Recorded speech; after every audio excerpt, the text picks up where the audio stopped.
মালের মাল আলিয়ার বাপের কাছে 30 টাকা করে দিচ্ছে, আর আমাদের ওস্তাদ আমাদের 20 টাকা করে দিচ্ছে। তুই নিজে বল ভাই, এই মালের কিরকম কত কাজ তুই বল, বল তুই সত্যি বল। তো মালে খাটনি আছে প্রচুর।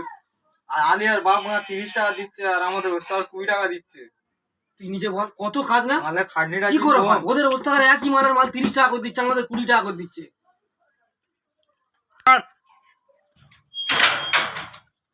কি রে, তোরা খালি রেট পেন ইয়ে করতে ঝগড়া করতেছিস। একই মালের মাল আলামিনের কারখানায় 30 টাকা করে দিচ্ছে, তুমি আমাদের 20 টাকা করে দিচ্ছ। তুমি বলো তো এই মালের রাইট 20 টাকা করে হয়, ওরা 30 টাকা করে কি করে দিচ্ছে? আলামিনের মাল আর আমার মাল দুটো আলাদা মাল, আর আমার প্রোটেকশন আছে, প্রোটেকশন ইনকাম করতে হয়। আমরা নিজে এক্ষুনি দেখে আসছি একই নিজে মালের মাল। দেখলে কি হবে, ওর 6 মাস কাজ হবে, 6 মাস হবে না, আর আমার 12 মাস কাজ। এর রেট একটু কো ভাই, 12 মাস কাজ পাবি, গরিবের ছেলে তোরা ইনকাম করে খেতে পারবি, 12 মাস তোদের কাজ দেবো। আর এ আমার অনেক খরচা, আমার 2-3